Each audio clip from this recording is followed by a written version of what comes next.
At the stroke of the midnight hour, when the world sleeps, India will awake to life and freedom. This iconic speech of Pandit Nehru signaled India's independence from the freedom struggle. Soon after that, Hansha Mehta, a prominent activist, handed over India's national flag to Dr. Rajendra Prasad ji, and Sucheta Kriplani, a prominent freedom fighter, sang the national anthem Jana Gana Mana, all of which was happening in the early morning of 15th August 1947.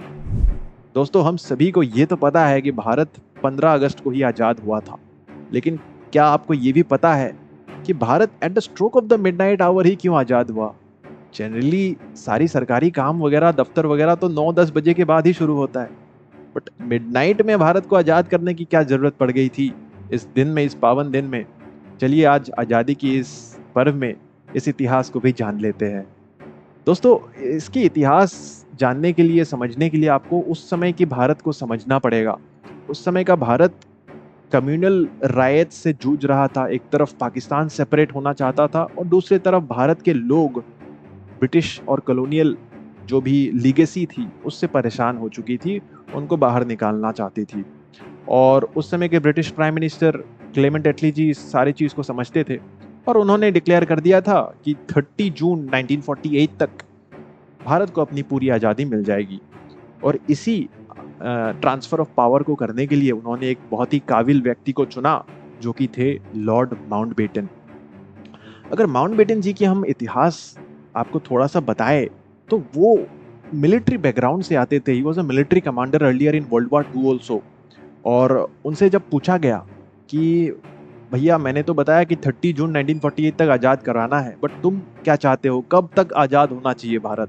तब Lord Mountbatten जी बुलंद आवाज में बोलते हैं कि मैं तो 15 अगस्त 1947 तक ही भारत को आज़ादी दिला के जितना जल्दी हो सके चले जाएंगे, क्योंकि कम्युनल वायलेंस में रह के हम लोग को जितना ज़्यादा देरी करेंगे यहाँ पे हमारा ही नाम खराब होगा। बोले कि ये तो ठीक है, बट 15 अगस्त ही क्यों?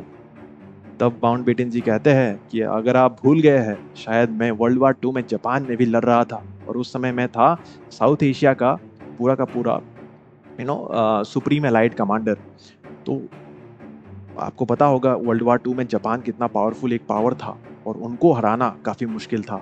बट माउंटबेटन की एबल लीडरशिप के द्वारा Japanese power surrendered before the Britishers on this very day, auspicious day of 15th August in front of Lord Mountbatten. तो माउंटबेटन के लिए 15 अगस्त एक बहुत ही बेहद खास दिन था उनके जीवन में। तो इसीलिए ये भी चाहते थे कि ब्रिटिश पावर भी अगर अच्छे मूड में चले जाए भारत से तो वो 15 अगस्त का दिन ही हो।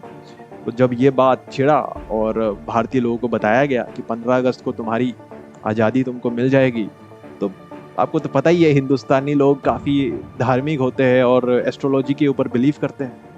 तो डॉक्टर राजेंद्र प्रसाद जी को बताया गया, तो बोलते कि 2 पंडित जी को हम लोग अपॉइंट करते हैं इस चीज़ को देखने के लिए कि 15 अगस्त असल में दिन कैसा है। ठीक है, तो चुना गया 2 पंडित जी। एक थे पंडित हरदेव शर्मा त्रिवेदी जी और दूसरे पंडित व्यास जी। तो सैडली अगर आपको पता होगा कि पंडित जी ने बताया कि यार 15 अगस्त is not a very auspicious day as per Indian astrology. तब सब लोग हल्ला करने लगे, अरे भाई ऐसे मत करो, इतने 200 साल से लड़ रहे हैं, हम लोग को फाइनली आज़ादी मिला है 15 अगस्त को। वो लोग मान गए और आप बोल रहे हो कि इस दिन में लेना ही नहीं है आज़ादी। कुछ हल निकालिए पंडित जी, कुंडली थोड़ी घुमाइए। तो पंडित जी बोलते ठीक है, कुंडली घुमा के देखते हैं।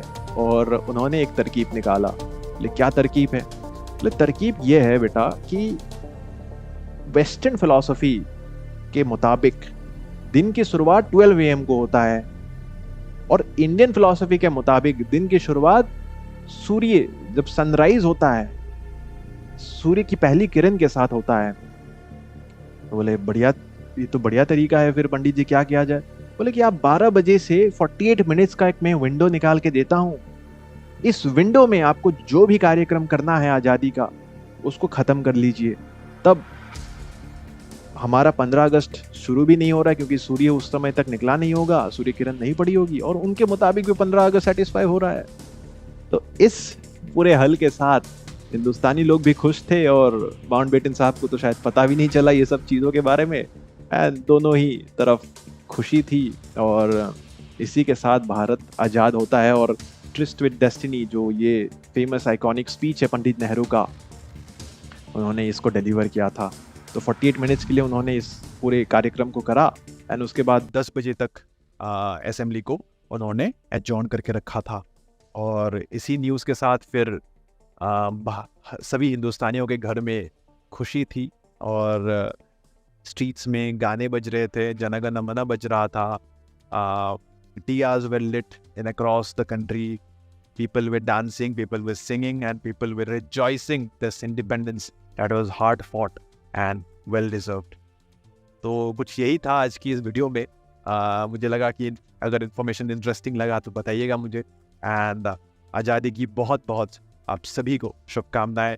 इस आज़ादी के साथ आप लोग अपना कर्तव्य को भी निभाइए, भारत को और आगे लेके जाइए और पढ़ाई को अच्छे से करिए, देश की सेवा करिए और भारत माता की सर और भी ऊंचा कर दीजिए। Thank you so much. जय हिंद, जय भारत।